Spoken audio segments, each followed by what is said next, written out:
All right, heroes, welcome back to the Jew Curious Show. It is I, your friendly neighborhood Rabbi John Carrier. Today, it's supposed to be Fun Friday. We are going to have a little bit of fun, but I want to talk about something serious, and that is anti-Semitism in America today and what we can do about it. We've had kind of a tough week in the news here in what's been happening in various Jewish communities. I don't mean to make light of this at all. I mean, sometimes this is a fun show, but this is breaking my heart. We've got people being shot for being Jewish in Jersey City.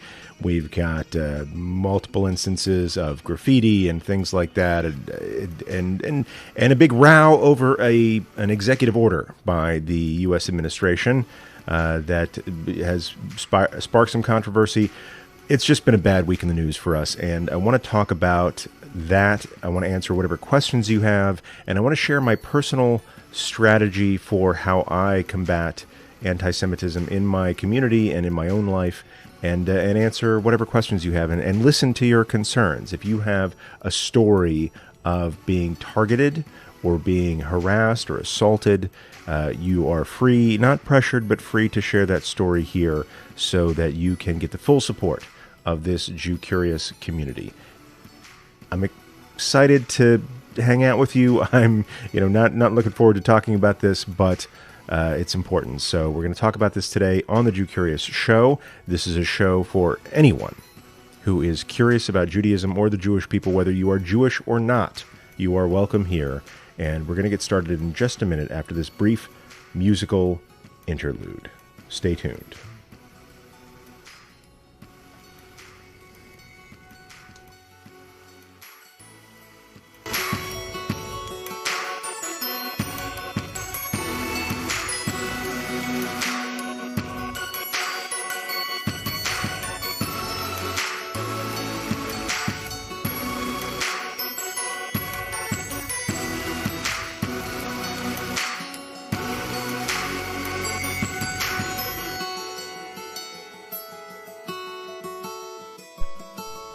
All right, heroes, I hope you can see me and I hope you can hear me. Let me know in the chat how the sound and the video are working out for you. It is I, your friendly neighborhood Rabbi John Carrier. Welcome to the Jew Curious Show. This is a show for Jew Curious people, whether you are Jewish, not Jewish yet, no intention of being Jewish, but you're curious about the Hebrew roots of your own faith or tradition.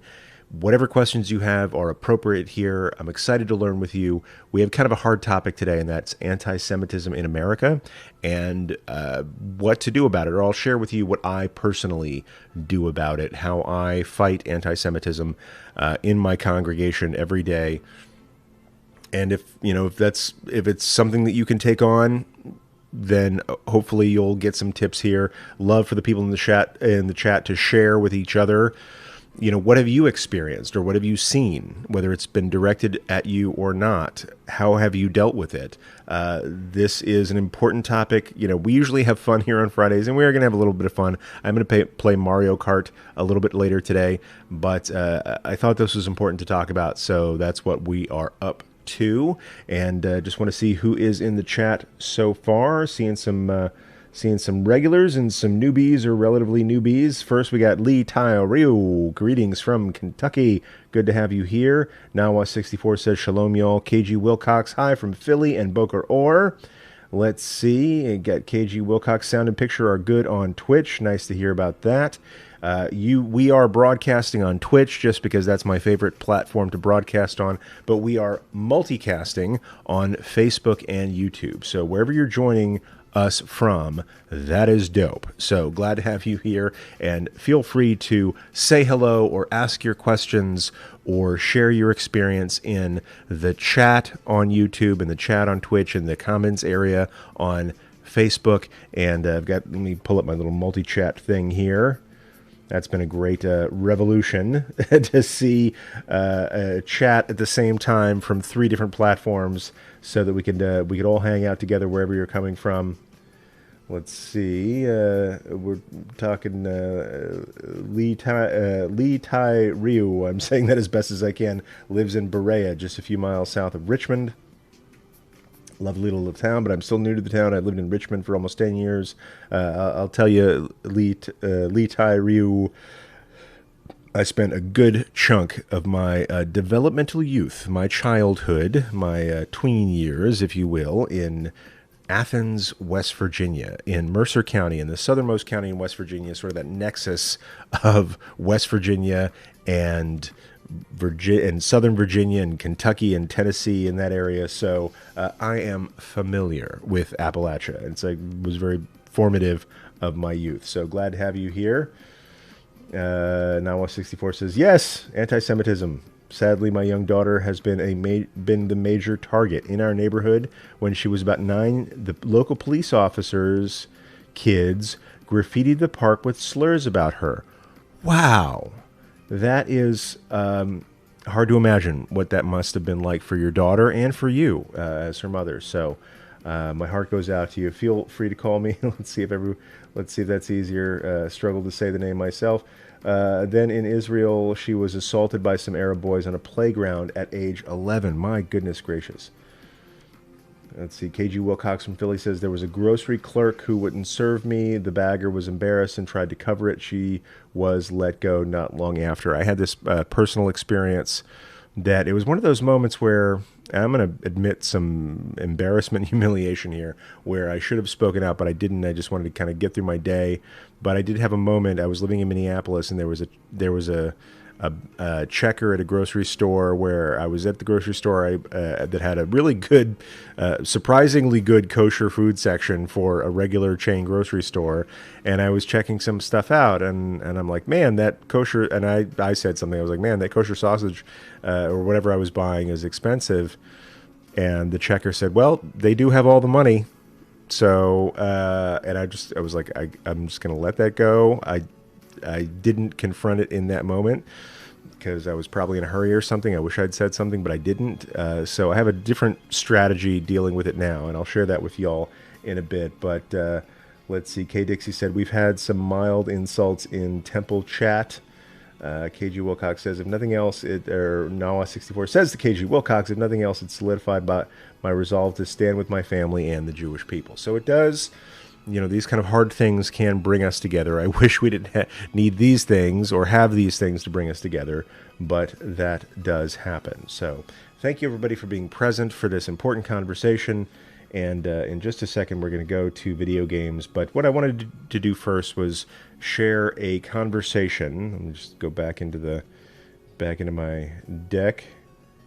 Somebody says, when they hate us, we Jew harder. I like that. So just got to double down sometimes. So I'm going to share with you a conversation that I had yesterday. And it wasn't, planning this for the show or anything like that. It was just, I was visiting somebody in my congregation in Pasadena. And this guy's name is Sam. And Sam is, I want to say 92 years old.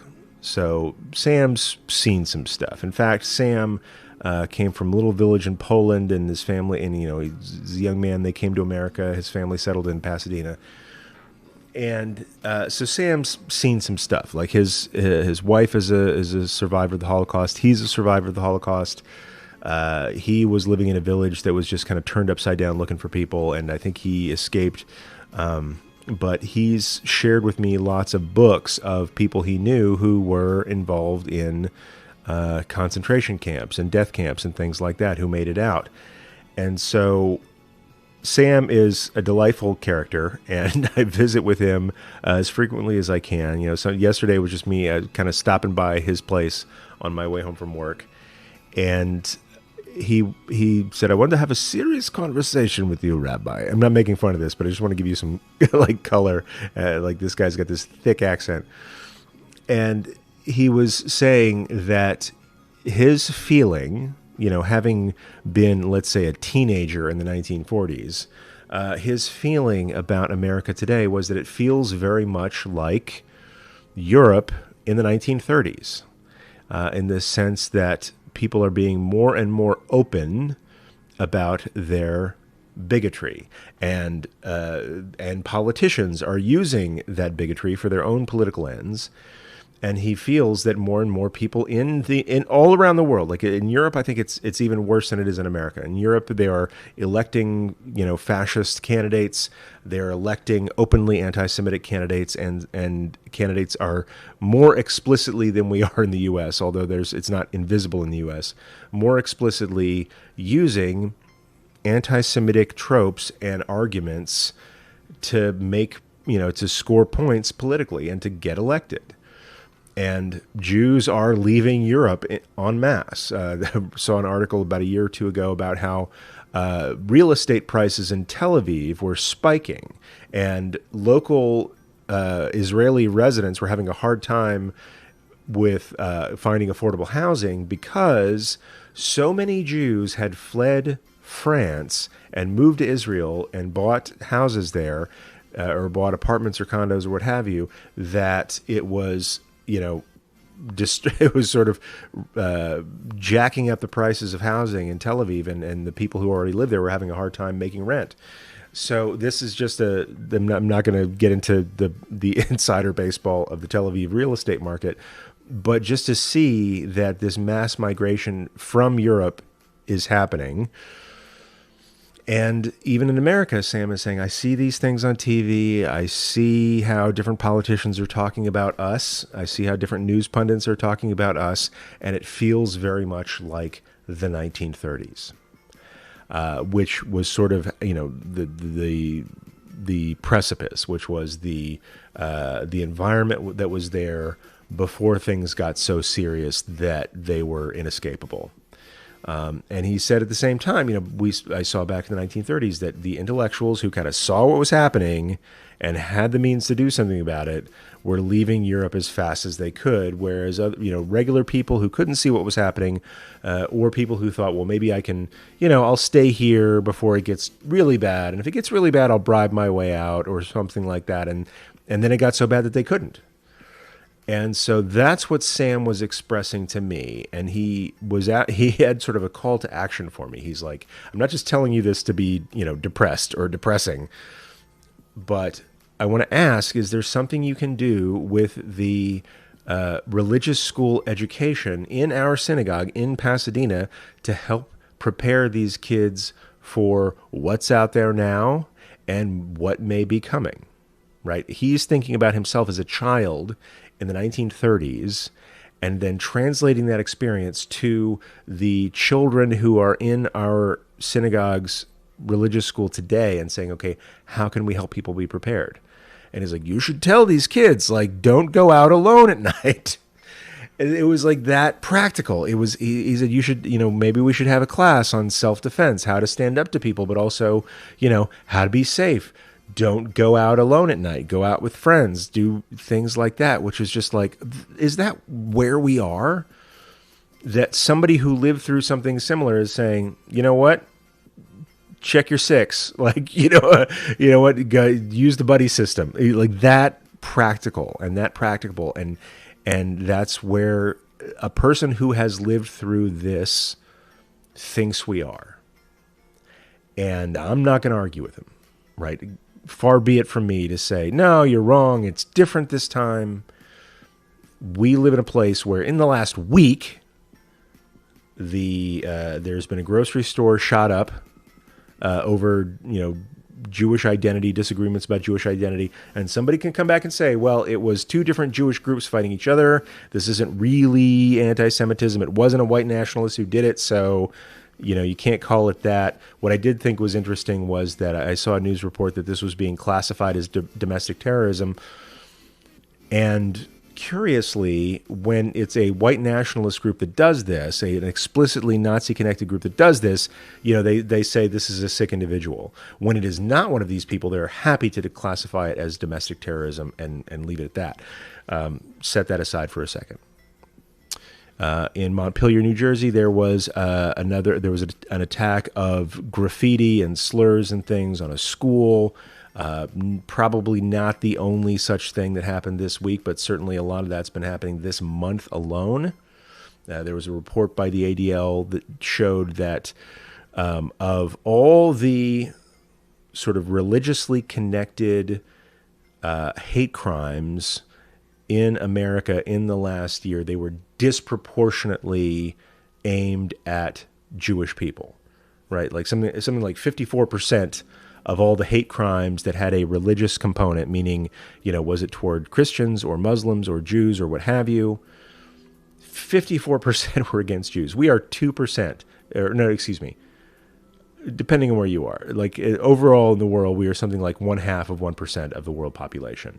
In America, it's slightly more than that. So we are a fraction of a percent of the world population. And in America, we get something like half of the hate crime. Further, and look, I just want to put a little caveat in here. I welcome everyone here who is curious about Judaism, regardless of your political affiliation. And if you go to my synagogue, you know that I do not name names politically when I'm on the Bima teaching Torah. But here, because we have the chat, because you can talk back to me, because I believe that politics belongs in dialogue and preaching is necessarily a monologue. But I think we're in dialogue right now, so I will share with you that the President of the United States spoke with disgusting Jewish stereotypes and tropes at the Israel-America Council gathering, a Jewish-funded stage. He gets up in front of a bunch of Jews and says, "You guys are hateful, you guys are evil, but you have to vote for me because you like money, and I'm good for that." So that happened in America this week. And then something else happened where he's the same president signs an executive order nominally protecting Jews from certain kinds of hostility on college campuses and elsewhere. And this raised a stir. Some people said, I'm upset because the president or the White House or what have you is defining Judaism. And then some people kind of push back, and Jews and people in the Jewish community push back and says, no, this is actually good for us, and it's not as bad as you think. He's not Stalin, he's not Hitler, what have you. But it came at a time where in a week of a wave of anti-Semitic attacks and the president himself insulting Jews in public, forgive me if anything with our name on it doesn't raise a little bit of panic. So that's the week that we've had. And you can argue with me on the finer points. Well, the executive order was actually okay with us. At the IAC conference, he was talking to real estate developers, and nobody likes those people. He was, the Montpelier thing, is kind of a thing that kids do. The Jersey City kosher food market killing was one group of Jews against another group of Jews, so how can it be anti-Semitic? That is all debatable. At any point you can say, oh, what about this? What about that? I'm going to say it's been a tough week to be a Jew and to read the news and to see these things happening and still feel safe in a country that about 40% of Jews in the world call home. That's where we are. And so I wanted to acknowledge that. I wanted to let people share their feelings about that. And feel free. I haven't been reading the chat. I've been kind of preaching for a little bit here, but I do want to get to the chat here in a second. But before that, I want to tell you, I don't want to just like stir things up and make you upset and then walk away and play Mario Kart or goof around or something. I want to share with you specifically how I deal with this on a daily basis and how I work against this in my synagogue and what my general philosophy is toward coping and challenging and fighting anti-Semitism in America. And I have kind of the long game and the short game. I'll play it that way. The long game is awareness and interfaith community relations. My philosophy is the more people who aren't Jewish can relate to Jewish people, can see us in action, can see us doing what we do, can get to know us, and the fact that we are real humans and loyal Americans, and we have the same struggles that not Jewish people do, and we love our kids just as much as you love yours. The more that non-Jewish people can see that, the safer Jewish people are. I think that anti-Semitic and anti-Jewish propaganda thrives in this vacuum of knowledge. It thrives in an environment of ignorance, right? I think that people are more susceptible to believing anti-Jewish propaganda when they have never met a Jew, right? When they have never sat across the table or broken bread with somebody who's Jewish, when they never have talked to that person, when they haven't volunteered with that person, right? When they haven't participated in civic duty with that person, right? And so what I do personally is whatever synagogue I'm a part of, and before it was in Burbank, now it's in Pasadena, I open my doors to people who are not Jewish who are curious about us. Like in Burbank, we had a group of school kids come in every year. They were doing a topic, like a study thing on world religion, and I said, "Hey, come on in." Right, because there was a teacher who happened to be Jewish. This teacher would, when teaching the Reformation and the Protestant Reformation and the Enlightenment and all that stuff, would take his 8th graders on a tour of different religious institutions in Burbank, and he would come by the synagogue, and I'd say, "Okay, what kind of questions do you guys have? Here's sort of the core of our belief. Here's how we practice in our service. Here's what the Torah looks like, for example." And I'll say, I stepped in it one year. I said, "Okay, what do you guys know about Judaism? Or what do you guys know about Jewish people?" And it's a sort of dumb, open-ended question, because immediately this 8th grader raised his hand. And I said, "Okay, what do you guys know about Judaism?" And this 8th grader raised his hands and says, "You killed Jesus?" And man, I was asking for that one. Don't ask open-ended questions to a bunch of 8th graders. But I said, "No, the Romans did, but thank you for bringing that up." And it showed me like what this kid is hearing from his friends, what this kid is hearing from his parents, perhaps, or from kids who are hearing it from their parents, that this is still a persistent stereotype. And I said, "No, like actually the Romans killed Jesus. Here's how we were implicated. Here's how the church used this for years to sanction violence against us. But thank you for bringing it up, because I think it's important that you as an 8th grader understand that this is BS. And this is the reasoning behind this BS, and here's what we think about instead." So, but anyway, I was like glad to have, dozens of 8th graders come into a synagogue who'd never been in a synagogue before and say, "This is who we are." Similarly, in Pasadena, had a group of people from a Korean Christian church come in, and a bunch of school kids and their pastor and their teachers, and they were, and asking questions that were like very polite and very inquisitive, but clearly had some stereotypes behind them. Like, the pastor asked, "Given that 40% of the most powerful people in the world are Jewish," I'll pause there for a second. He said, "Given that that Jews have disproportionate power in the world, are these Jewish leaders religiously observant or not?" And I said, let's back up for a second. I said, first of all, thank you for thinking that highly of us.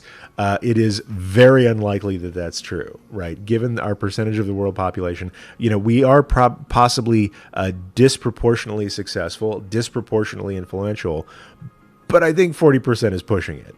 And P.S., if you're asking whether the people who are in power are religiously observant or not, I'll ask you the same question about Baptists or Christians in general, because people who don't know much about Judaism tend to think of us monolithically, as we all are kind of the same denomination or what have you. I'll say like, okay, of all the leaders who are, profess Christianity, what would you tell me about their level of observance of the faith or not? So kind of push that back to them. But it's important that we keep having these conversations and welcome folks in, because the more I firmly believe that the more people who aren't Jewish experience the reality of people who are, the safer Jewish people become. Because when these folks hear this stereotyped anti-Jewish propaganda, On the basis of never having met a Jew, they are more likely to believe that BS. But if they hear this propaganda or they see it shared in a meme on Facebook or Twitter or what have you, and they're like, you know what, I met a Jewish guy and he's not like that, right? Or my church did a thing with the synagogue and we had, lunch together, and I have a hard time believing these horrible stereotypes. So I feel like the more that we can be connected to the community, that is people in Jewish communities getting outside of their synagogue and volunteering, getting involved in civic participation, voting, getting involved in politics, getting involved in various city commissions and volunteer groups and things like that. The more Jews can get out in the world, live their Judaism in public with pride, and let people get to know them as fellow citizens of your town, your state, your country, and see that you are just as invested in the American project as they are, and you love your kids just as much as they love their kids, and you are just as interested in having a safe community as they are, the safer we become. That's the long game. Does that make graffiti go away like that? Does that make, mass shootings and internecine rivalries and things go away like that? No, it doesn't. I think that maybe I haven't said this before, but I think maybe as a community, we do not only need to get more involved in our communities, but we do have to practice self-defense. We do have to practice a kind of situational awareness right now.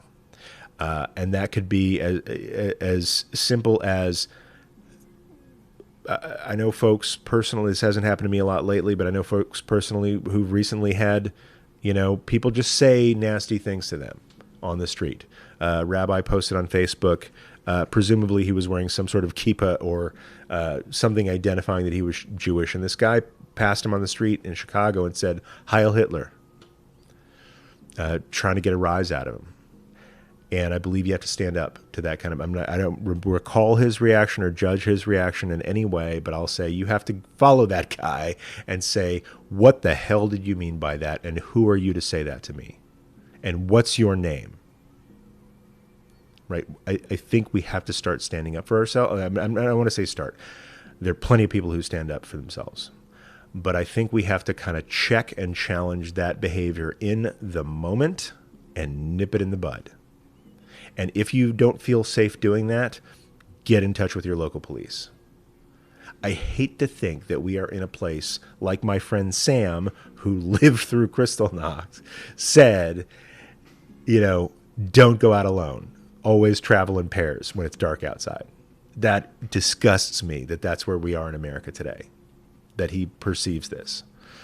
But I think we do have to stand up for ourselves in the moment, at possible personal risk.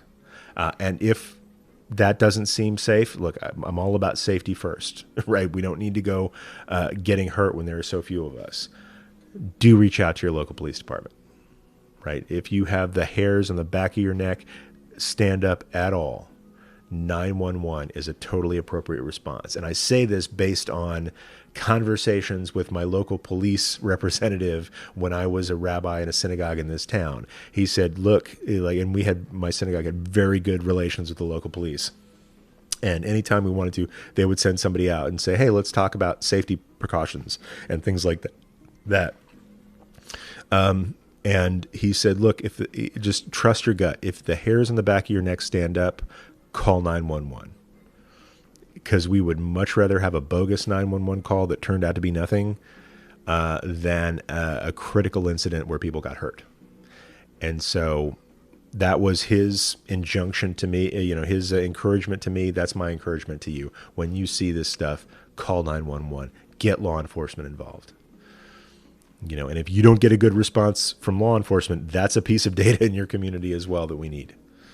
So I hope that without scaring people too much or without riling people up too much, I wanted to give you my own personal long game and short game, right? Long term, I think as Jews in the United States of America, we need to get involved in our communities. We need to get involved in local politics. We need to get involved in civic organizations and volunteering and things like that, both because it's good, right, for us to do. Like, we should give back. We should give tzedakah. We should do work of Gemilut Hasadim in the community. We should do good works in the community.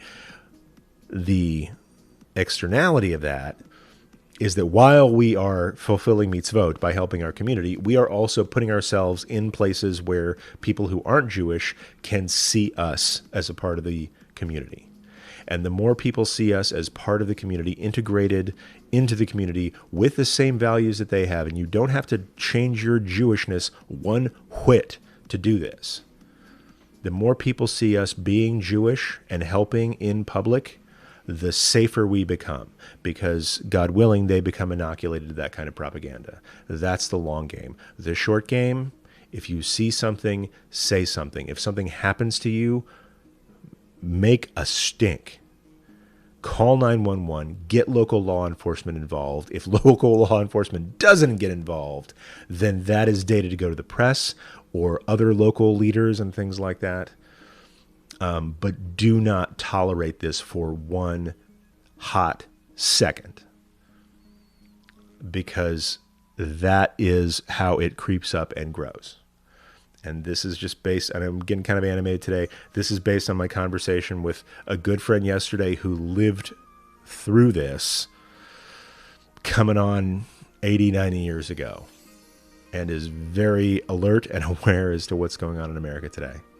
And it breaks my heart when I joined the Jewish people 20 years ago, or became part of a Jewish family like over 24, 25 years ago, and became Jewish 20 years ago this summer. And they asked me, like, look, bad stuff happens to us from time to time. When it happens again, where will you stand? And I said, I'll stand wherever my sons are, no question. And they were like, okay, that's good enough for us.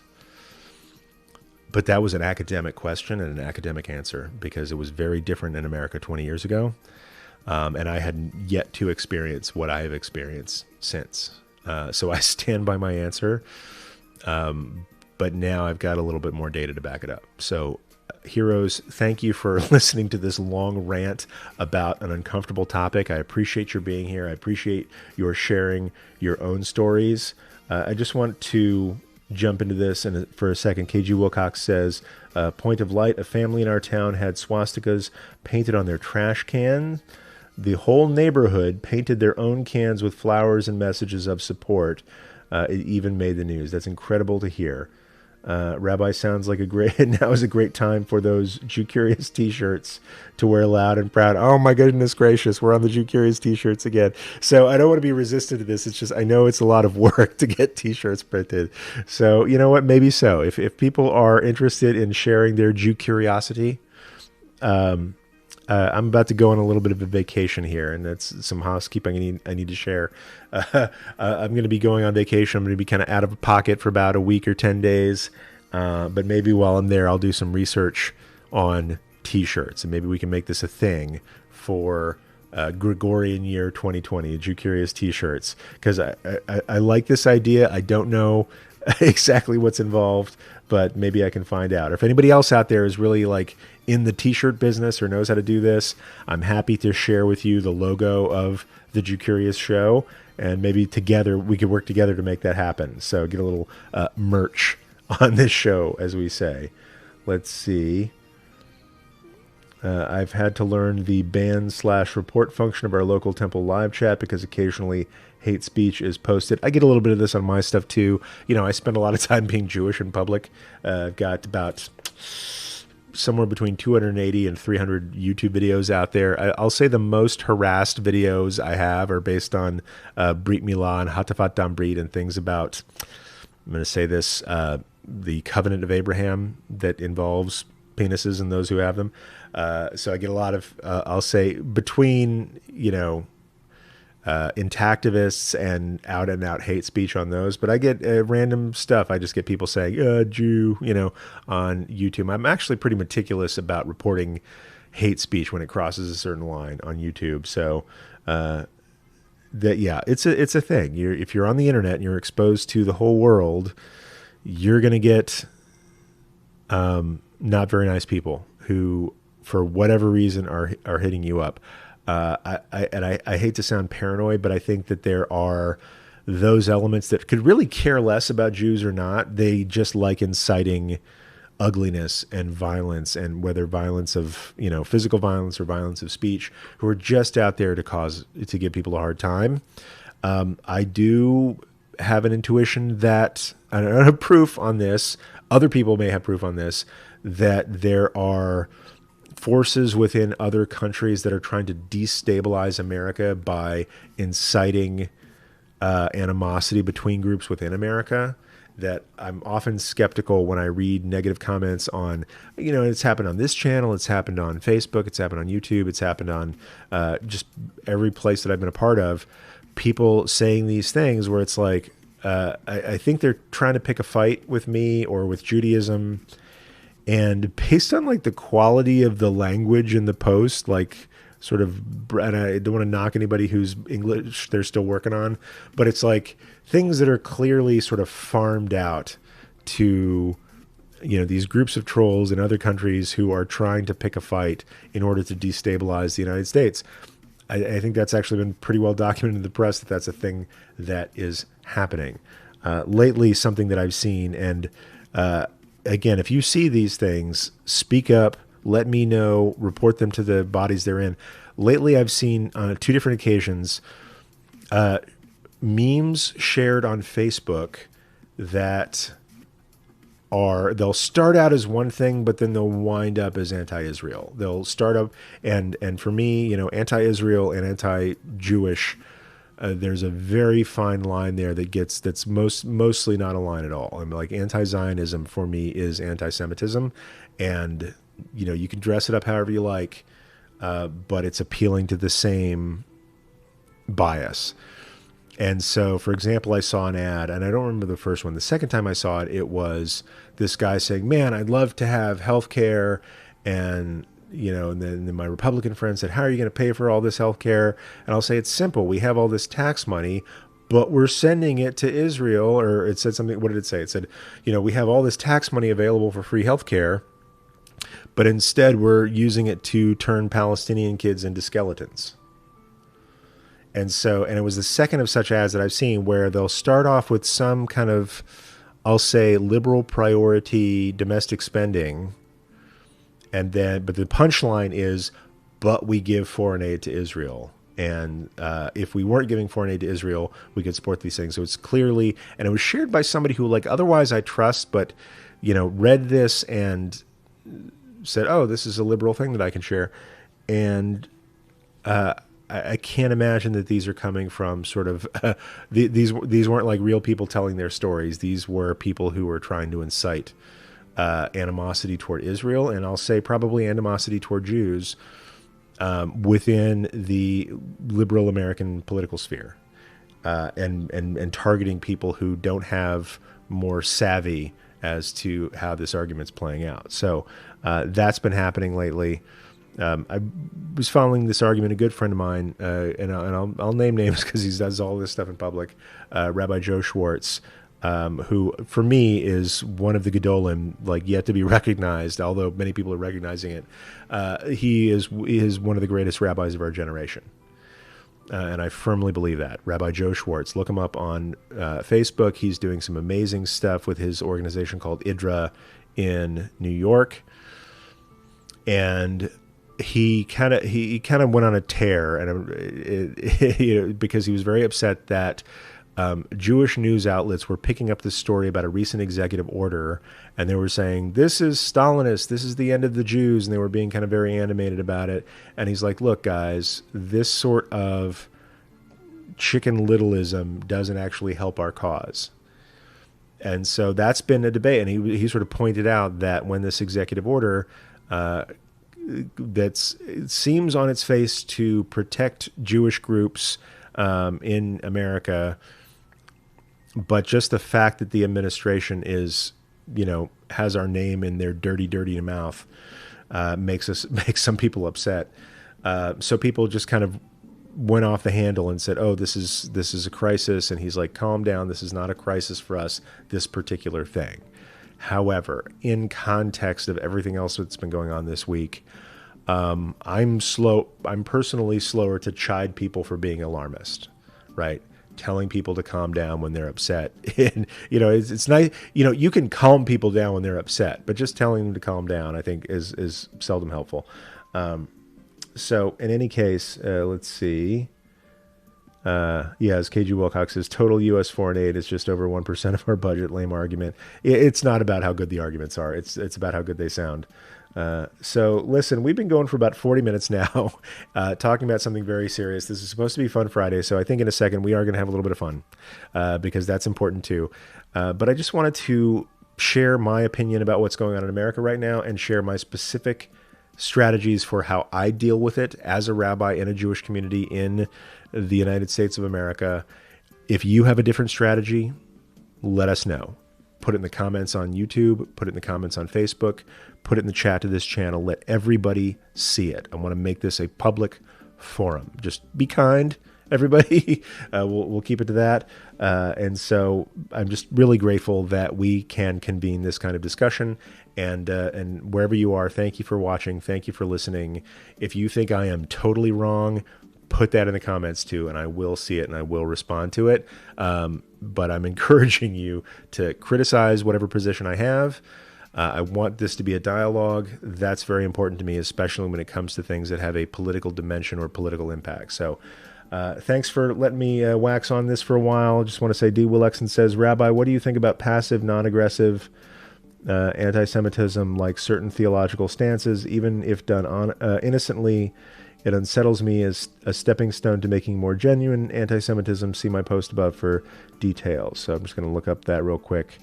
I think for a long time, and I don't think they would dispute this, until Vatican II, we had some specific teachings of the Catholic Church about, okay, Jews killed Jesus. They were responsible for Jesus's death. And so game on when it comes to assaulting Jewish people, essentially. I think it was more like, they didn't say the game on part, but, when you sort of tacitly criticize Jews as being complicit in some sort of crime in your past, then it makes people feel more comfortable about taking violent action against us.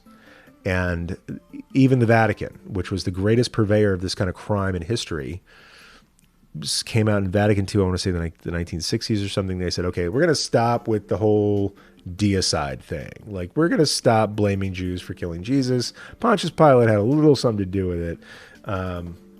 But so I think they've been calming down a little bit. So, but that's just it. It's the little comments, it's the little prejudices that enable gross behavior. And so I think that it's okay when you hear the sort of passive comments to say, let me tell you how I react to that. Like when I hear these sort of passive things, that makes me feel unsafe in this space. That makes me wonder what you know. And let me share with you what I know so that maybe you can understand that these little mistakes that you're making, these little falsehoods that you're believing, actually accumulate and hurt people. So I think it's okay to, do it gently, do it with kindness, do it with empathy, right? Don't just like fly off the handle at folks and say, well, you're wrong and I'm going to beat you up and fight you and all this stuff. I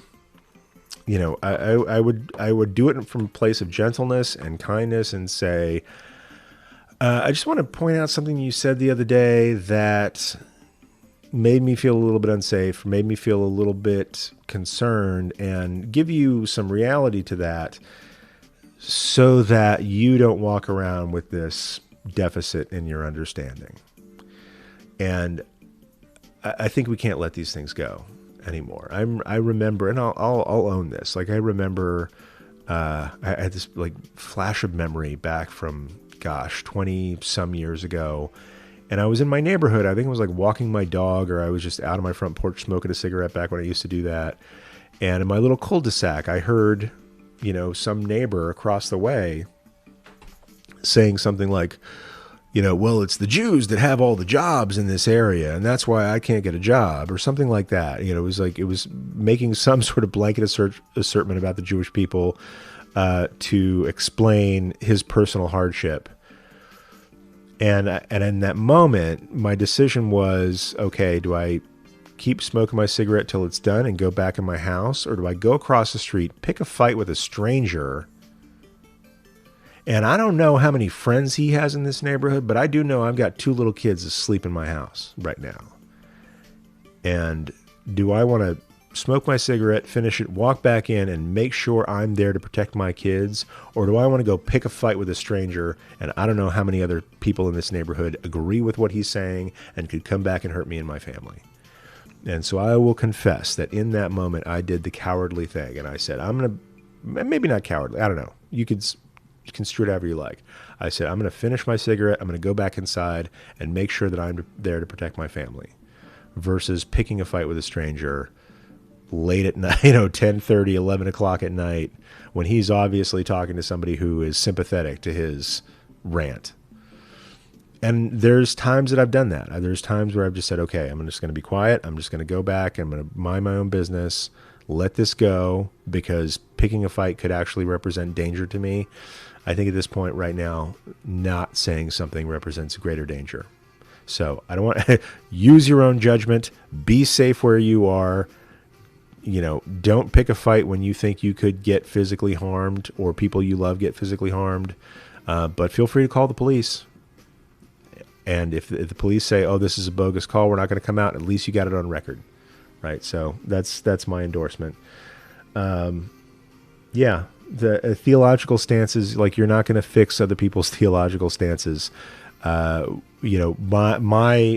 organization of rabbis is not going to go to somebody else's organization of pastors and say, okay, stop saying this about us. You're wrong about your theology. And they'll be like, okay, you're right. This whole time we've been wrong about our theology. I think it has to be person to person, right? Because, somebody else can say, oh, the Jews think this way. And then you can say, well, the Christians think this way. And that accomplishes literally zero. But when you can go to your neighbor, right, somebody who knows your face, somebody who has maybe gotten your mail by mistake and has come back and give it to you, or vice versa, and say, this is how I, Bob, experience the world.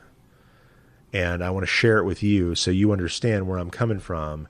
And then you, Steve, can see me as a human being who happens to be Jewish. Next time you hear this story about how all Jews are blah, you're going to be like, well, Bob isn't like that. And I know Bob, and Bob doesn't fit into that. So I have questions about your generalization. So I think that's the best thing to do is, just go person to person and try to make this stuff real. So with that, let's see, we've been going for about 47 minutes now. So I'm going to go ahead and jump into a little bit of Mario. I hope this has been a helpful discussion for people. Maybe it's just me. I needed to get it off my chest based on a conversation that I had with a friend. It was very serious last night, and wanted to bring that to you this morning. So let's turn off the pretzel rocks, because we've got about to have some Mario music in here. So just so you know, this is the Jew Curious Show, little station identification. If you have questions about Judaism or about Jewish people, been kind of ranting for a while. So if you've had a question that I missed, please feel free to post it again. Put some question marks in there is even better. But right now I'm going to go into, let's see, we're going to have a little bit of fun on this Fun Friday, even though we're talking about some serious things. Go to some in-game.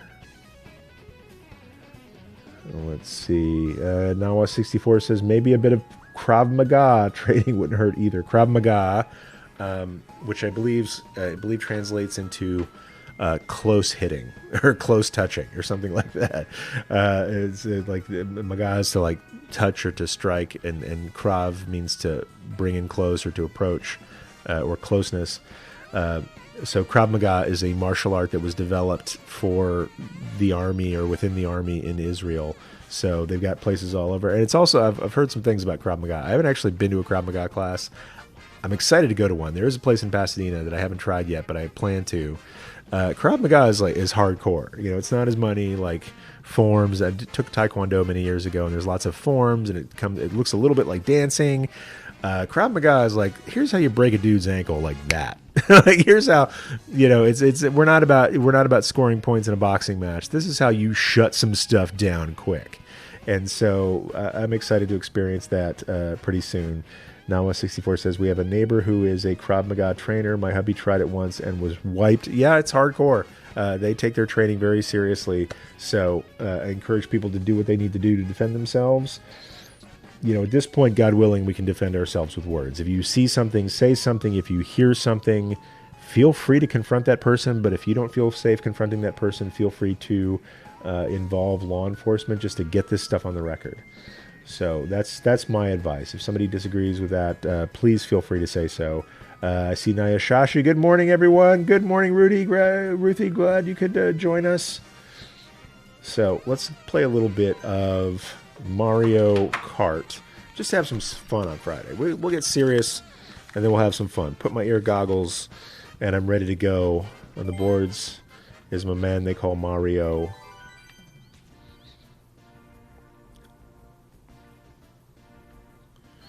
Let's do a little Grand Prix. Just to keep it interesting, let's go 100cc.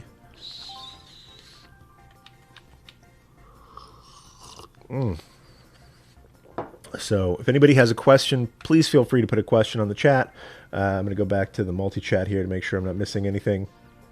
And also feel free to, as Kathleen Mauricio Grant says, it takes courage to avoid a fight. I think that's true too, right? If you can avoid a direct confrontation where people get hurt. Like, I'm not encouraging people to like start throwing punches and stuff. I do think you should be able to defend yourself, or feel free to defend yourself. But I also think that if you can diffuse a violent situation, that often takes more courage. I'm just saying, don't shrink away and let people go on with their violent ways without either taking them to task or bringing it to somebody's attention who can deal with that situation effectively. Let's see. KG Wilcox says, what books, authors do you recommend for building good habits? That is a very general question. Building good habits. I will say, I do have some books on habit formation. Charles Duhigg's The Power of Habit, I think, is a very powerful book that tells us about the psychology of habits. I mentioned this a lot in my book, The Promised Life. Promised Life got some good habits in there, so check that out. Look for The Promised Life by John Carrier. Plug over. But I also talk in that book about Charles Duhigg, who goes deep into like the neurology and the psychology of habit formation. Says that something like 50% of everything we do in a given day is motivated by habit rather than by conscious decision or reasoning. And then talks a lot about habit formation. Like, okay, here's how habits form. Here's how you can change habits. And so as a basis, I would say, look at Charles Duhigg's, I think it's called The Power of Habit. It's been a while since I've read it. But that's one of my favorite books on habits and how to understand the habits that you have and how to maybe change or swap them out for better habits. So just look for books about habits on Amazon. You know, The 7 Habits of Highly Effective People. That's a very popular habits title. I would go to Charles Duhigg, Duhigg. Look for his book, The Power of Habit. I think that's been the most impactful book for me. So that's what I recommend. Drake Clark says, thanks, Rabbi, and everyone else. Have a great weekend. Good to see you here, Drake. Kay Dixie says, The Promised Life is a great book and is available on Amazon. That is, at least the fact that it's available on Amazon is true, and I will take your word for it that it's a great book. Thank you for that. So I'm going to use my new motorcycle here with, it looks pretty tough. Let's go with some off-road tires. Standard. Let's go standard. And I like that guy. So Mario Kart Stadium, water park. Okay.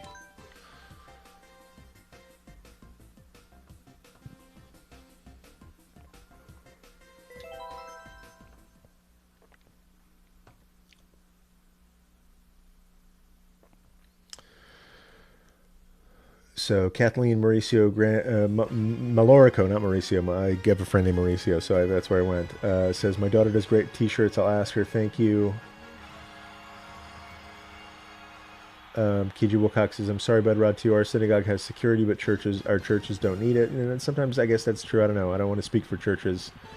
Bud Rod 2 says, our Reformed synagogue was recently defaced with some pretty nasty sentiments tagged all over the facility. Ugh. So I'll say, if you guys have a question about Judaism, please put it in the chat. Please use question marks. It makes it easier for me to see. And if you already asked a question, you might want to repost it. We've been kind of ranting for a while now. All right, give that guy a little bit of shell. And boosh! Oh, I missed the double. Somebody says something about Pharisaic. All right, I have to hit that after the chat. A little drift, a little drift.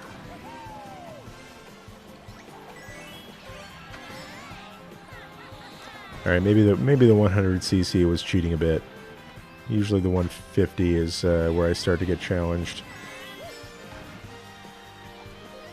But sometimes, you know, after a tough week, you just need to feel like a winner and play it on easy mode.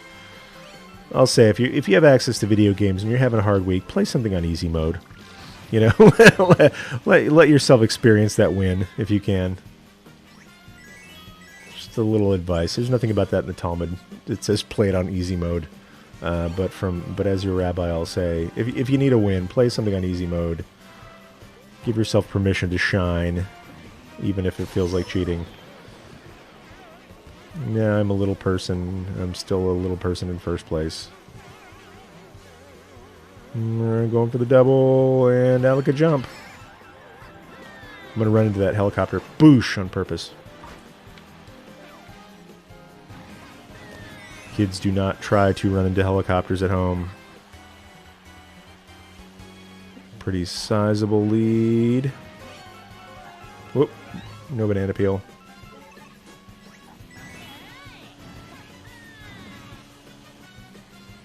Whoop, no banana peel. No banana peel. Mushroom, no banana. No banana. Sometimes life is all about avoiding banana peels. Whoop.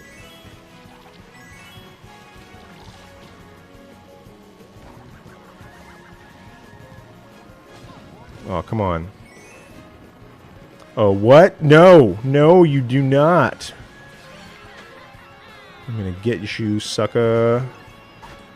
Get close, close, close, close, close. This is the third round. Oh!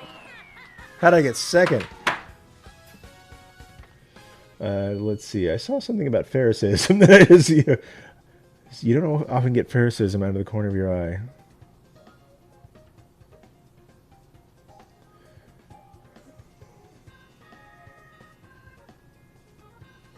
KG Wilcox shares, I'm just going back up in the chat a little bit. Here's a fun example of being the only Jew. In World War II, a Jewish soldier went to basic training, and his new buddies genuinely wanted to see his horns. So if you're not familiar with this particular stereotype, there is, especially among people who've never met Jewish people before, they hear that Jewish people have horns. And this comes from a really specific interpretation of the Torah. There's a story in the Torah where Moses sees some aspect of God face to face. You know, it's like God says, "You can't see me and live. No human can see me and live. But I will let you be in my presence, or I will let you see, the hindmost part of my presence." And Moses experiences this on Mount Sinai. And when he comes down from Mount Sinai, people can't even look at him because it says he's got carne or. He's got rays of light coming from him, coming from his face. But the word karen for ray, as in a ray of light, is the same as the word for horn, right? And so like a ray of, I don't know, chitin or bone or something coming out of somebody's face. So the word for these rays of light coming off of Moses' face is the same as the word for horn. And so when, let's say, Michelangelo or these Renaissance artists are reading this in translation and see, oh, Moses has horns coming off of his face, they made statues and paintings of Moses as having horns. And so it became kind of a stereotype among people who weren't Jewish about Jewish people that Jewish people had horns. And this was especially persistent in communities where nobody had ever met a real live Jew. And so I'm glad you brought that up, KG Wilcox. I know people. I get this. I'm not trying to brag, but I do get to hang out with a lot of 90-year-olds. So I know, for my age, I know a disproportionate number of World War II vets. And I know a buddy of mine, Jerry, who was in the service and went to basic and had people ask him, like actually touching and feeling his head, looking for the horns, because they had always heard that Jewish people had horns, but in Biloxi, Mississippi, or whatever, they had never met a Jewish person. So this is a persistent stereotype that you've heard about. I've heard about. I know people who felt this. Let's see. As KG Wilcox said, the Pope had said to Catholics that they have to knock it off with the deicide. That is, the whole God killing thing or Jesus killing thing. But it's hard to eradicate. Let's see. D. Willexon says, although I've never experienced cultural or racial anti-Semitism, I've got many friends in my university theology department who, for the most part unconsciously, have expressed ideas, philosophies that promote religious anti-Semitism. While it is almost never malicious, I've regularly heard expressions of replacement theology, deicide, and other things that justify why Christianity is right and Judaism is wrong. That's something about a faith that has an exclusive truth claim, right? My way is right, your way is wrong. It prompts one to say all the reasons why your thing is wrong and my thing is right. And so the difference is Judaism, I'll say for the most part, Rabbinic Judaism doesn't have this kind of truth claim of exclusivity, meaning this is the one true path. Whereas my impression of Islam is that, okay, this is the one true path, and people who don't get that just haven't realized it yet. Same with Christianity. And in my experience as a Christian many years ago, it's like, this is the one right way to think about things. And if you don't think about these things, it's just you haven't gotten it yet, right? You haven't heard the good news, or you haven't let it sink in. And so for you to be right, everyone else has to be wrong. Probably my favorite book title ever. It was a book by a teacher and friend of mine, Rabbi Brad Hirschfield, who's wrote a book called "You Don't Have to Be Wrong for Me to Be Right." Meaning I can hang on to my thing without diminishing your thing, or you can hang on to your thing without diminishing my thing. Great concept. And so when you're into the exclusivity of your truth claims, you're willing to move heaven and earth to make other people look stupid. And that has implications for how we get along in a pluralistic society. So let's see. KG Wilcox, let's see. The soldier is in my synagogue. Yep, I know. I said this on Facebook. I'll share it again here. I used to think that rabbis were wise because rabbis study a lot of Torah. And I know that rabbis do study a fair amount of Torah, and I could, cop to that. But I think that now I understand that rabbis are wise because we hang out with a lot of old people. And I know I try not to say that in a diminishing way at all. Like I hang out with many more senior citizens than I did when I was a financial analyst. That is a true statement. Like when I was working at a mortgage bank, analyzing or pricing prepayment penalties on mortgages, or analyzing the billing database for a law firm, like I hung out with people in my office. I did not hang out with a lot of like retired elderly people. Working in synagogues for the last going on 6 years, 5.5 years, let's say, I have hung out with a lot of senior citizens. And that's been a blessing, and it's made me a more wise person. So again, I used to think rabbis were wise because of all the Torah that we study. Now I know for sure it's because of the people we get to hang out with as rabbis. So I'm meaning other rabbis, senior citizens, people from all walks of life. But don't stop studying Torah. Let that be the punchline. Do not stop studying Torah just because that's not let's say, the single greatest word to wisdom. If you want to be wise, hang out with 90-year-olds. I highly recommend it. In fact, it's part of my Friday. Part of my Friday ritual is there's a particular 90-year-old that I hang out with. I like to hang out with my friend June down the street. Every Friday afternoon, I go over and visit with her. So both she and her late husband were friends of mine. Since he passed, I like to hang out with her once a week.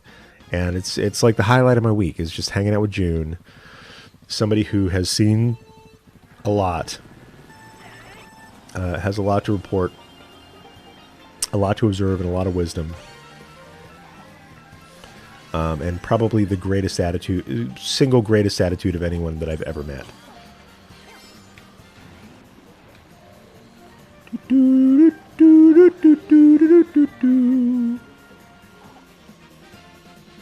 You know, 90-year-olds are also good for boosting your confidence in an anxious world because, like, they're unflappable. Like, if they've made it to 90, they've seen more than you can ever imagine, really. Just trying to avoid that red shell. Guess I couldn't. And they don't sweat the small. If you're 90, you do not sweat the small stuff. Right? You know what's important and what is less important. Oh, I was trying to get in the tongue there. Just trying to maintain my lead.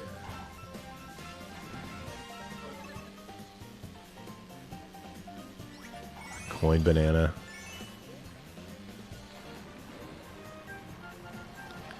Get the boost. Go fast.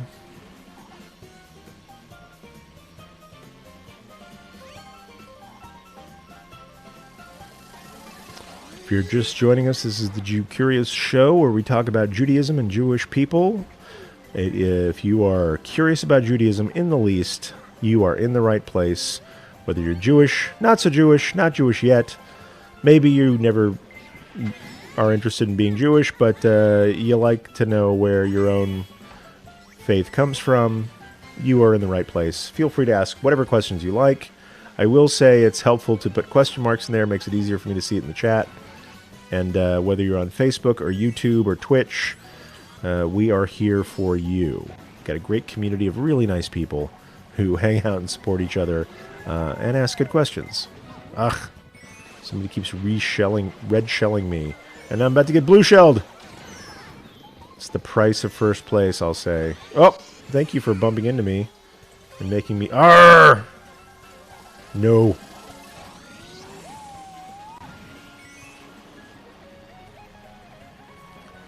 How are these folks keep getting ahead of me in the last round? No.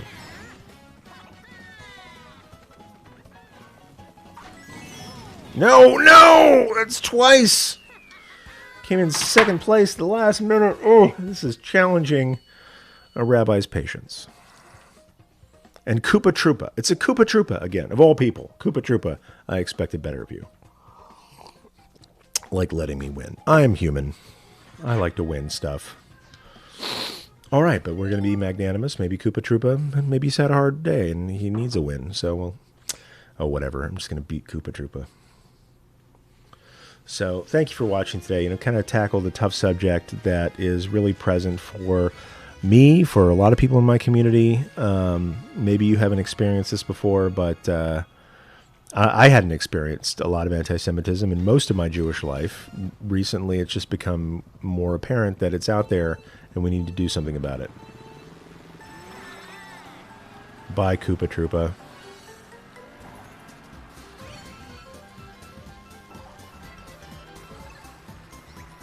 Banana.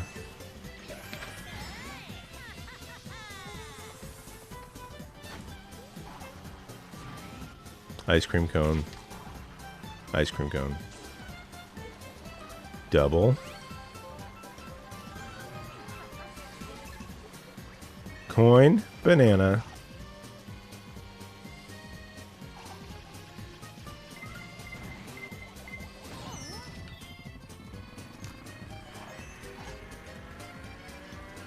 Come here, Koopa Troopa. Link. Come here, Link.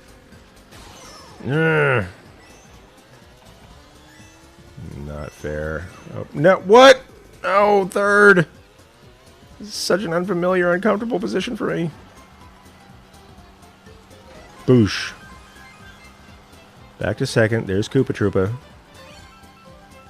Thinking he's somebody.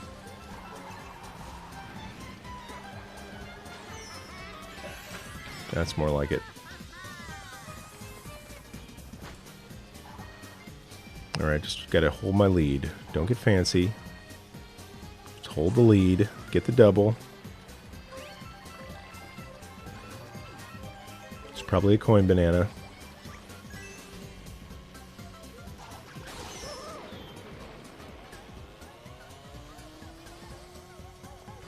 Just hold the lead. Don't get fancy. Go for the double.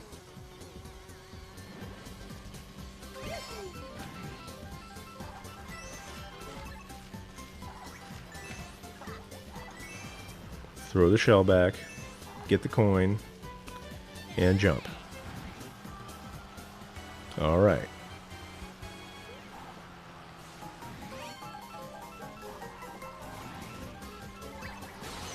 What? Let's see.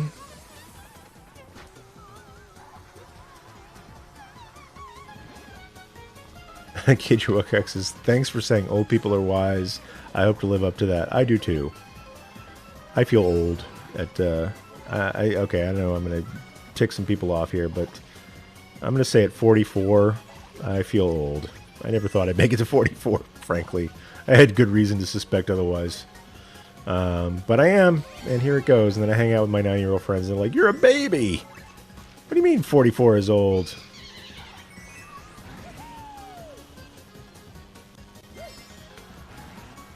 But I feel like I've learned some stuff.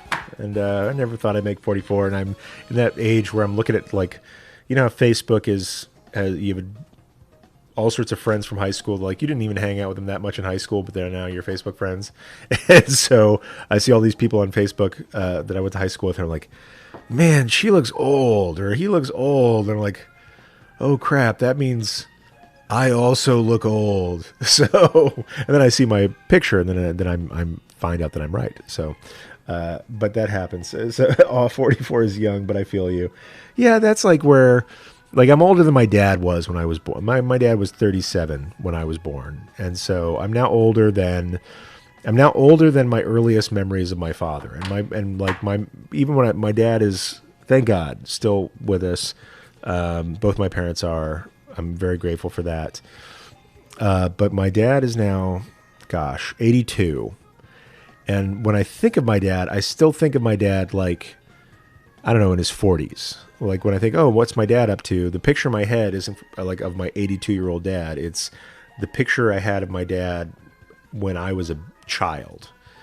And I am now older than my dad was at that time, where his image fixed in my head. And so that makes me, and so now I see a picture of myself. I'm like, well, I've got more hair, but other than that, I look like crap. So that's about it. Anyway, sorry to complain, but you know, who doesn't? All right, now I'm in first place by a little bit. Let's see if we can hold on to that lead. Let's see. KG Wilcox says, I thought that German newspaper publishing DIY paper keepot was a great idea. That was a wonderful move of solidarity with the Jewish community. D. Willexen said, I've even heard a combined interpretation of that passage where Moshe had horns of light. So it's straight up it's not horns as in chitinous masses like a goat or a ram has, but it's horns as in that was an expression meaning rays of light. So I think anybody hanging on to that whole horn thing is doing it for weird physiological reasons, or trying to denote different physiology between Jews and Christians, which is a kind of racial anti-Semitism as distinct from a religious anti-Semitism. When I teach the Miller Introduction to Judaism class, there is a distinction between different historical phases of anti-Semitism. There was sort of a political anti-Semitism that starts with Pharaoh and Ahasuerus or Haman in the Hanukkah, the Passover and Purim stories, respectively.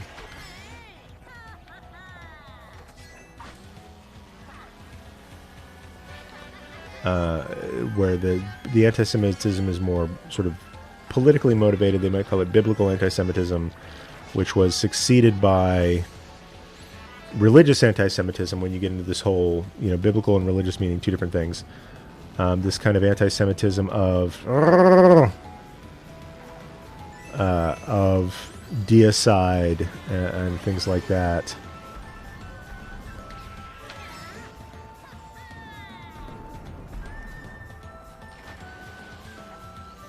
And then after, starting around the 19th century or so, you get racial anti-Semitism, where people are using kind of social Darwinist arguments for the biological deficits of Jews vis-a-vis Christians. So, yeah. I don't know why we started talking about that.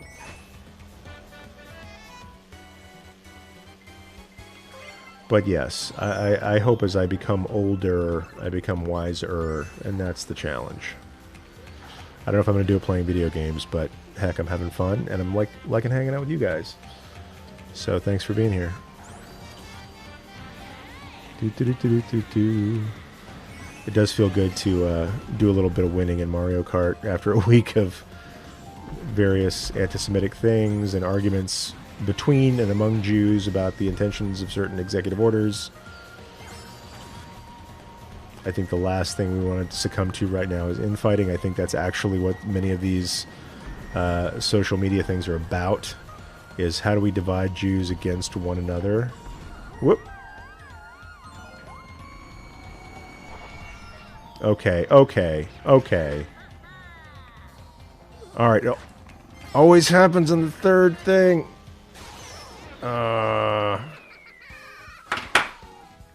Hopefully I had enough points to stay in the lead. I did not! Did I? Oh, yes! Up top. All right, that feels pretty good. So thank you guys for joining me with the Jew Curious show today. This has been Fun Friday. We've talked about anti-Semitism and my personal strategies for tackling it.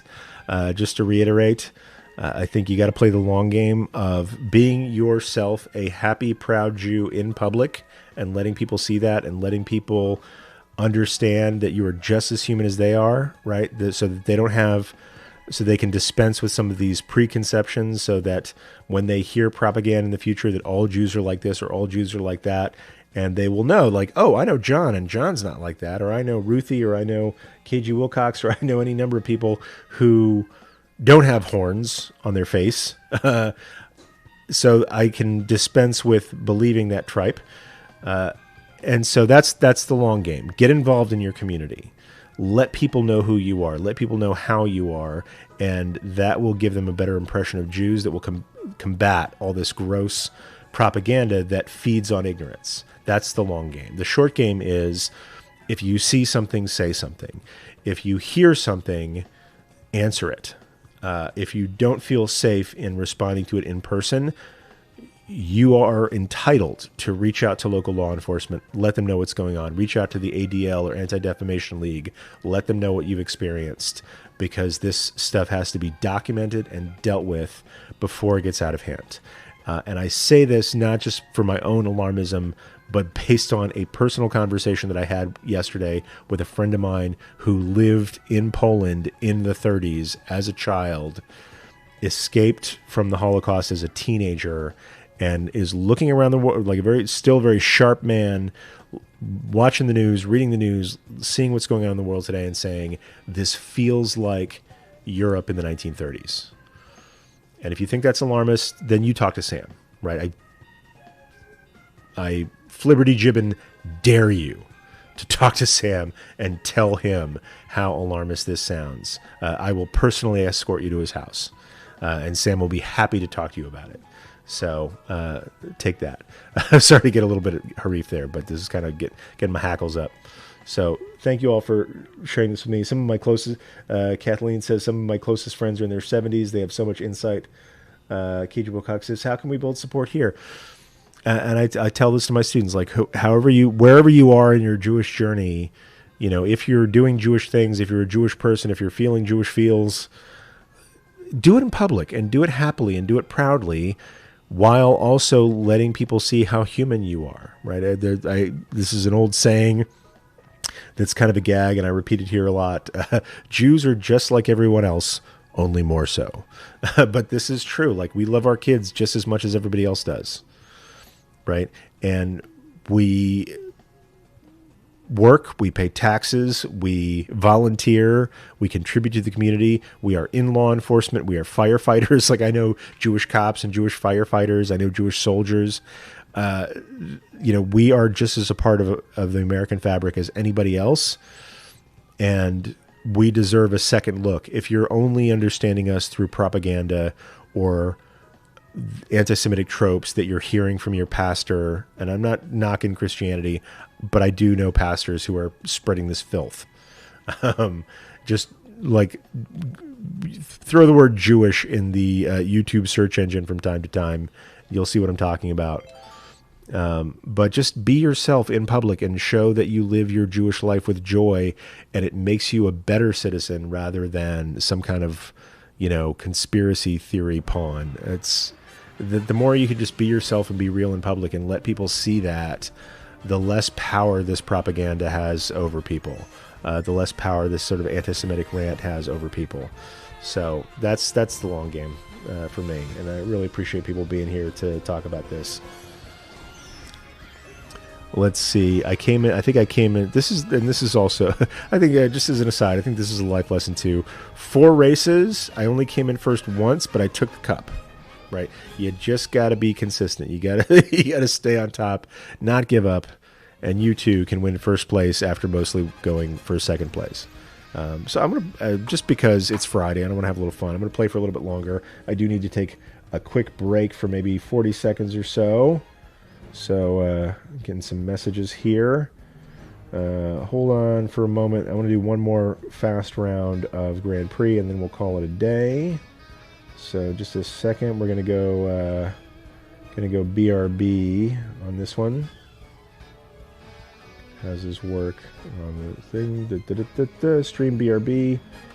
Enjoy a little musical interlude. We'll be right back in just a minute with the Jew Curious show.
All right, you curious people, we are back here. Let's see. We're on the BRB page. We're going to get the game back here up in a second.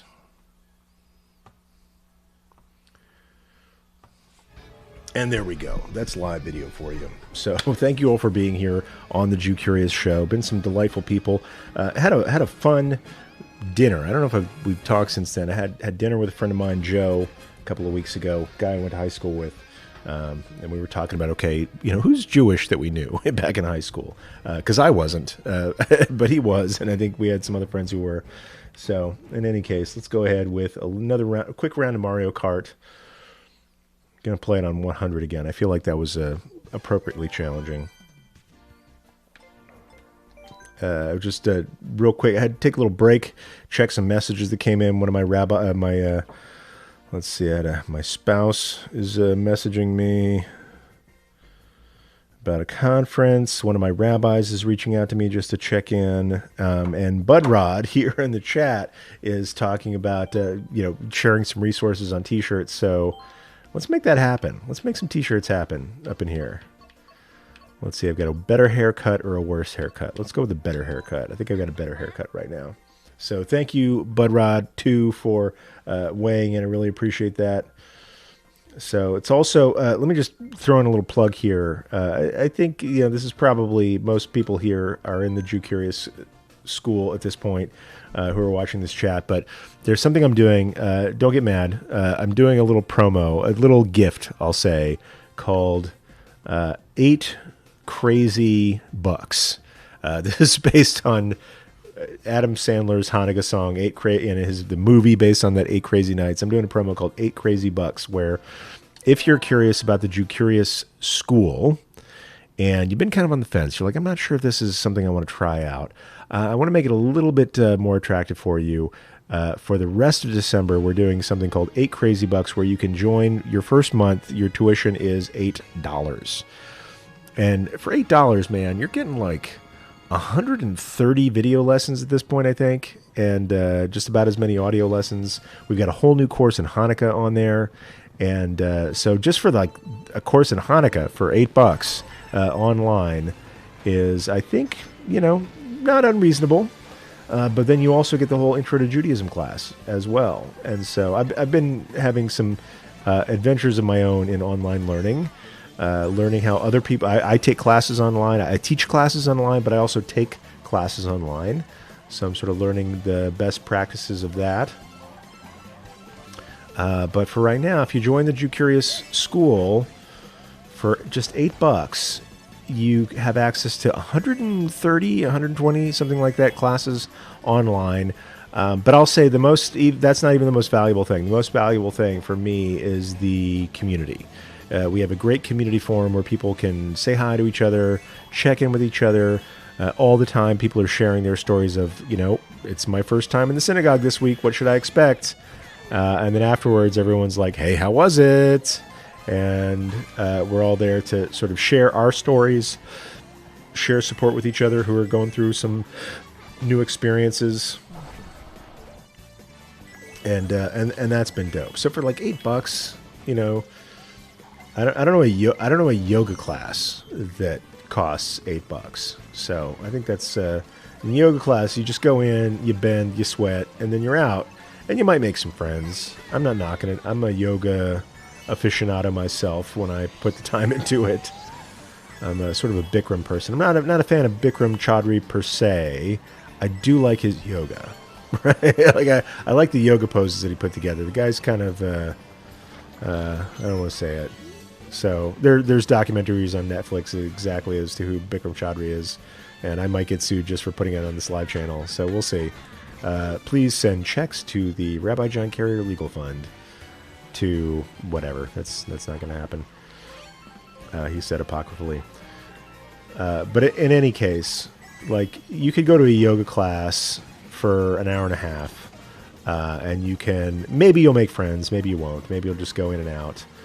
But for $8, you can join the Jew Curious School, have access to like 100 hours of learning about Judaism, plus dozens of people in a great community, and try it out. And here's the thing, like, if you don't like it, if you're like, this isn't for me, I want my $8 back, it's a deal, right? That's part of the school is a risk-free guarantee, meaning in any time in the first month that you're there, you're like, this isn't for me.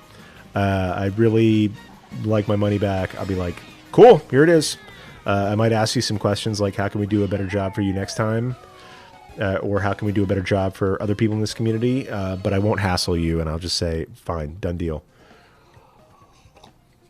I took an online class last year where they're like, it's a money back guarantee, but you have to go through all of our different lessons, and you have to document that you did all of the lessons, and you still didn't get the results that you wanted. So they made it really hard to say, you know what, this isn't for me, and I'd like to not be out all this cash. But I just want to make this as easy as possible. If it's for you, you are welcome. You will get all the support that you need. You will have access to me. You'll have access to the community. If it's not for you, the last thing I want to do is take your money. So that's my guarantee to you. Let's see. K. Dixie says, Rabbi, can you put up a link to the school? Let me do a little type in there. Let's see. Let me try this one.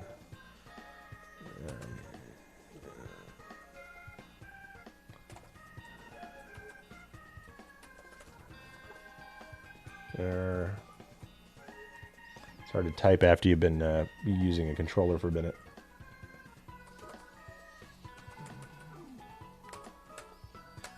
Try that one. Let me see what happens when I click on that, if I get the right page. Oh, can't reach this page. Don't use that link. Okay.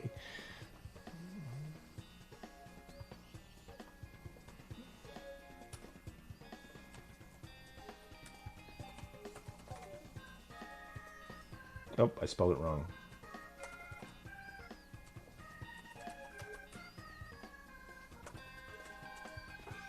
Let's try that one. See if that works.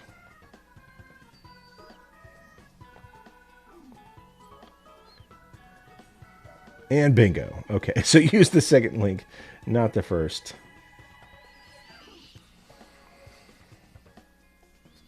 Alrighty, so let's get in the second race here. Got a lot to do today. There's some busy stuff. I'm gonna say, just to throw a little plug in there. Let's see. The rate is still 36 on the site.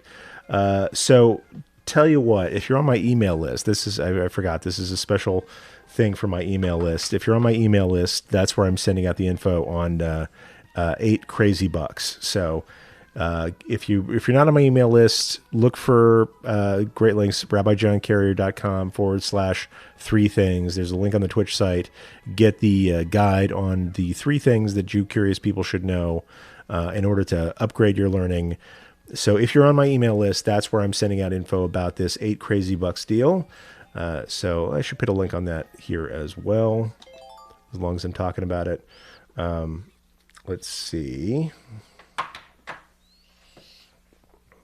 Let's see. It's hard for me to do that right now. But I'll tell you what. Go to rabbijohncarrier.com/3 things.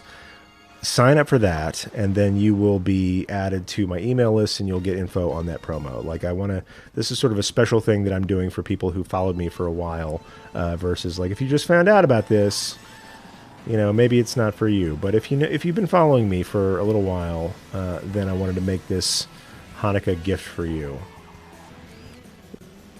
So let's see. Maybe after this broadcast, I'll make that link more widely available. I'm also doing a thing right now. If you're on my email list, I'm sharing my top 10 videos from 2019. I think we've done 10 and 9, and today I'm going to put out 8.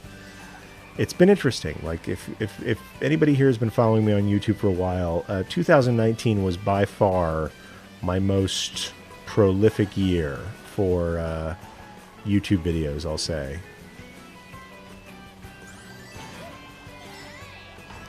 I think I did 108 YouTube videos this year, as opposed to, I've been on YouTube since about 2015.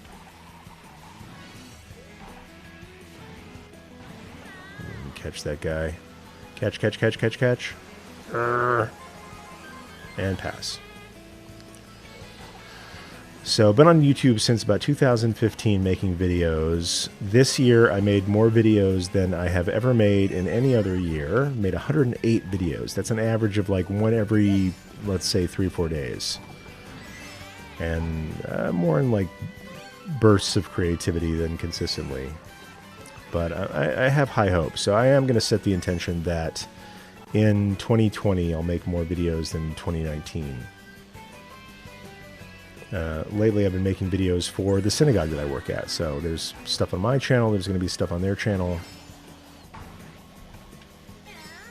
But one thing I want to let people know about, if you are in the Los Angeles area, God bless you, because it's a wonderful place to live.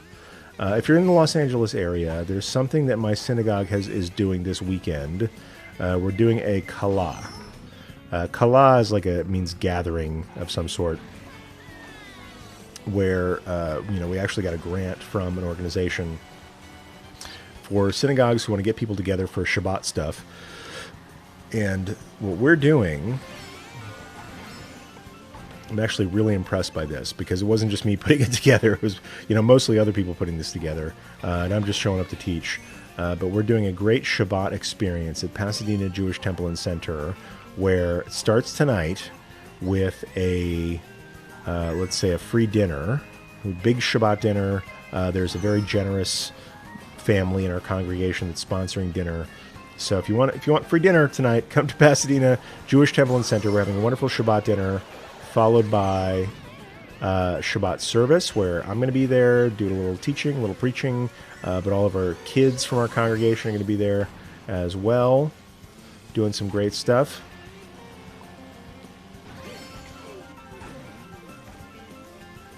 But we're going to start at 6 o'clock tonight with dinner. You do need to RSVP. It's free, but you should RSVP. Go to the Pasadena Jewish Temple and Center website. That's pjtc.net.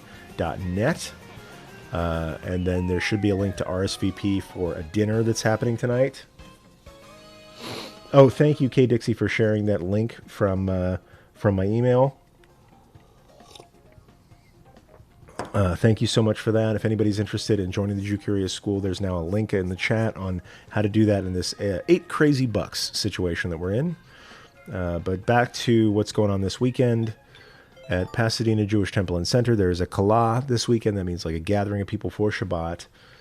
And so come for dinner, stay for the service, stay to hang out. Please, if you're on this channel and we haven't talked in person before, please come up to me and introduce yourself. I would love to meet you. And then tomorrow is even better. Tomorrow is like a whole day of events. Like we start, come at 9. There's a little bit of nosh, a little bit of breakfast there, and then throughout the day we're gonna have multiple alternative Shabbat services to choose from. There's like meditation Shabbat, and there's something for kids. I'm gonna be doing a more traditional service, but with some, some nigunim and singing and things like that. So we have a Shabbat morning service. There's going to be kind of a group Torah service where all the different services are going to come together for the Torah service. I'll be doing a little teaching there on, I think it's Parshat Vayishlach this week, about Jacob wrestling. I got a little ahead of myself with Joseph.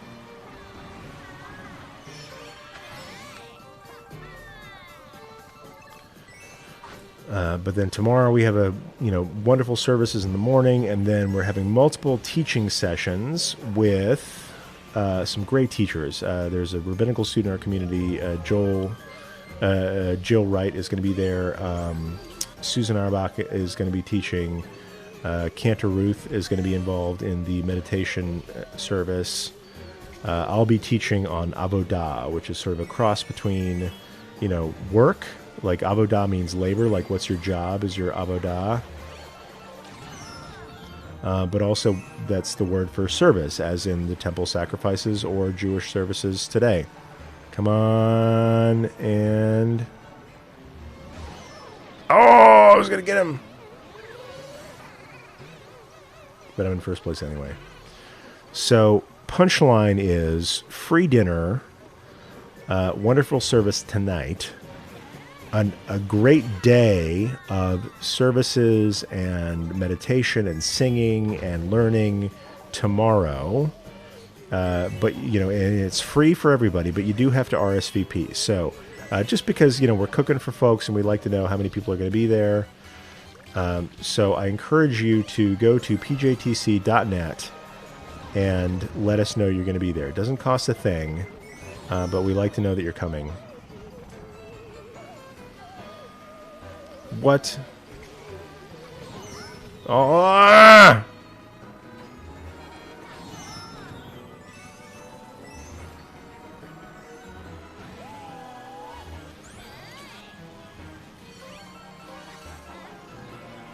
Back in first. And look, if you're in Colorado or Philadelphia or Yehupitzville or whatever, and you can't make it, that's cool. We may live stream some of it. That'll be nice. But if you are in the Southern California area, if you're in the Los Angeles area, if you can make it to Pasadena, and you just want to show up. It's better if you RSVP, because then we'll make sure we have enough food for everybody. Then boosh.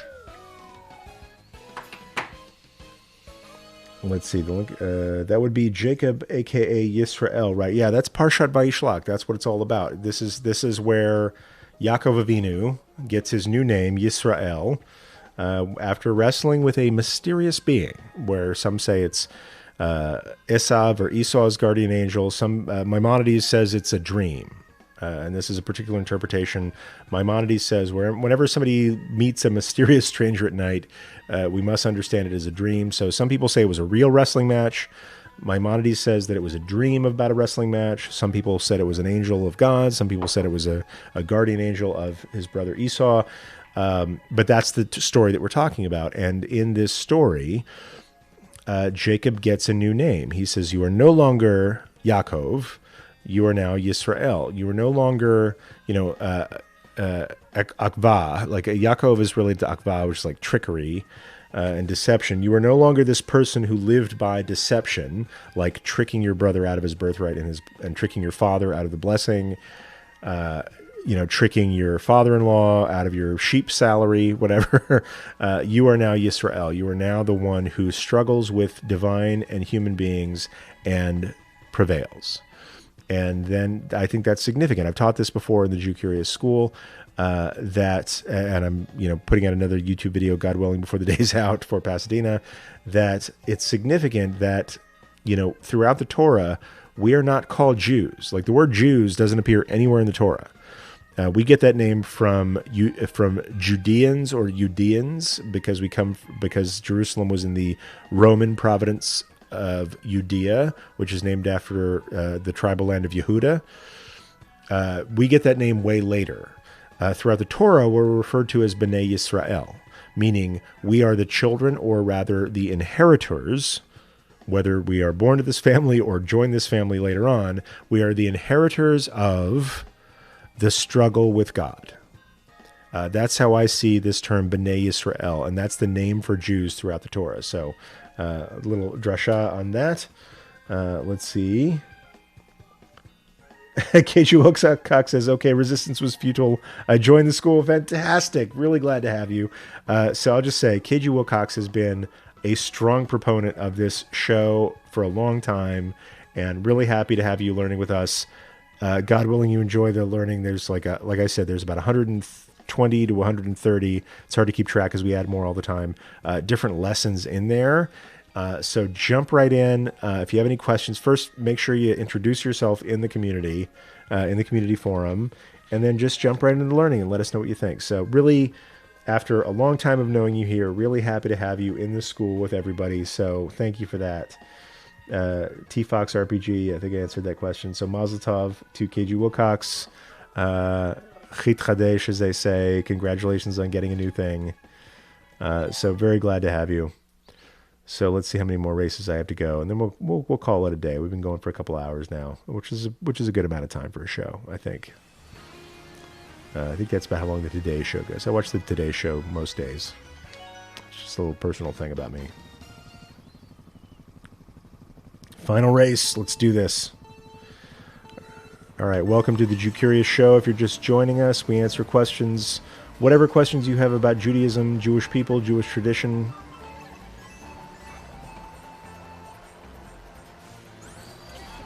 whether you're Jewish, not yet Jewish, no intention of being Jewish, that's okay.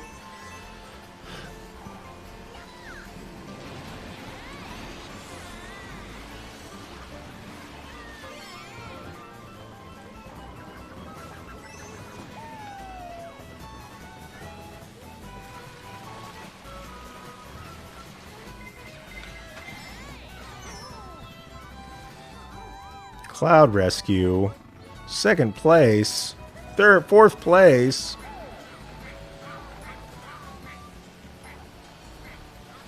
Oh, missed all the bonuses.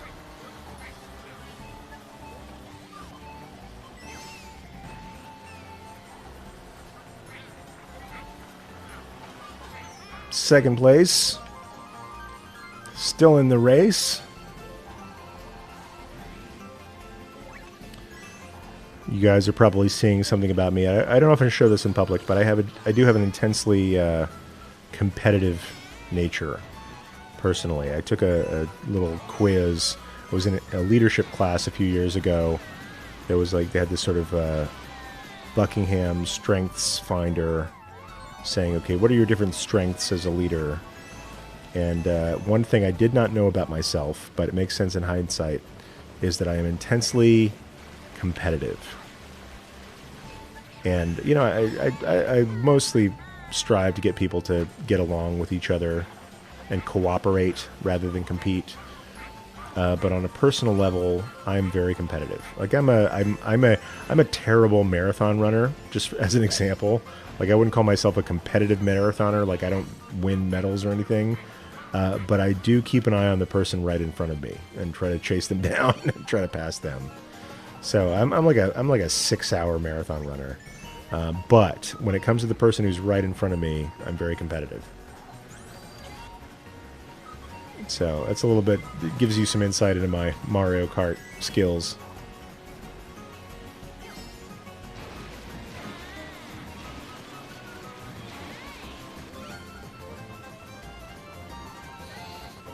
Come on.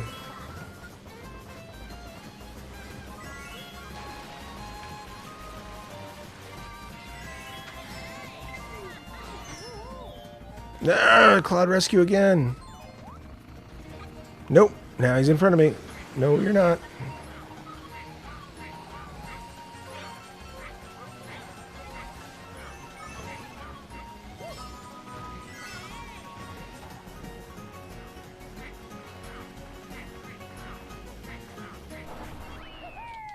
It's more like it.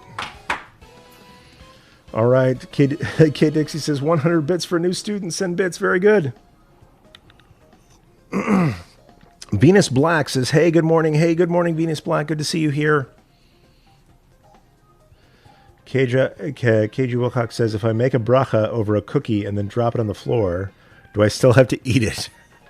So I think that's an exception. If you're making a bracha on a cookie and it becomes no longer the cookie that you wanted to eat, so I'll say, to prevent that, if you're making a bracha over a cookie, you should eat the cookie as quickly as possible, like just to make sure that bracha is fulfilled. But I will say, once you drop it on the floor, I don't judge, if you are not willing to eat a cookie that you've dropped on the floor, then that means it has become a different thing from the cookie that you blessed. So you're no longer, this is my personal opinion, you are no longer obligated to eating that cookie. Like normally, if you make a bracha so that it doesn't become a blessing in vain, you should go ahead and fulfill the commandment. But one could argue that if you're not willing to eat a cookie that fell on the floor, even after the 5-second rule, which wasn't a thing in the Talmud, but I think is a real thing today, then it has become like another thing. And so eating the cookie would no longer kind of close the loop on that blessing. So my sak halacha to this question is, if you make the bracha, see if you can find another cookie. Like take a second cookie, right? You blessed on a cookie. It's no longer a cookie, so you don't have to eat it. You should. It's, 5 seconds, you're fine. But if you can't, that's fine. But see if you can find a replacement cookie. And some people would say that, okay, well, if it's a different cookie, then do you have to make another bracha? I would say no. I would say that, like, okay, it's in the stead of the first cookie. KG Wilcox says it's the floor at work, not at home. Okay, now I get you. Like, I know how I clean my floor. I don't know how people at work clean their floors, so maybe that's a different thing. So anyway, it's been really great hanging out with you guys today. I think we started off with kind of a hard topic, but an important one, and I appreciate people sharing their truth and listening to my experience and my teaching on that, on anti-Semitism in America today and what to do about it. And also thank you for hanging out and having fun. Welcome to KG Wilcox, a new member of the Jew Curious School. If you're curious about the Jew Curious School, I've got links here, but if you look up in the chat on Twitch, there are links to a special deal that we're running called the 8 Crazy Bucks, meaning you can join the Jew Curious School. Your first month is $8. And look, if you don't like it in that first month, you get your $8 back. I only want people there who want to be there. And if you're not a part of this chat, if you can't find that link, just go to rabbijohncarrier.com/3 things. You download a free guide that I prepared for everybody, and then you'll be in the list. You'll be hearing more about this 8 Crazy Bucks promotion in December. So thank you for being here. I'm going to run off and do some rabbi stuff, but for right now, I'm really pleased that we got to hang out together for a couple hours today. And Shabbat Shalom. Enjoy your weekend. Be safe. Feel safe. Do things that make other people safe. And until next time, heroes, peace.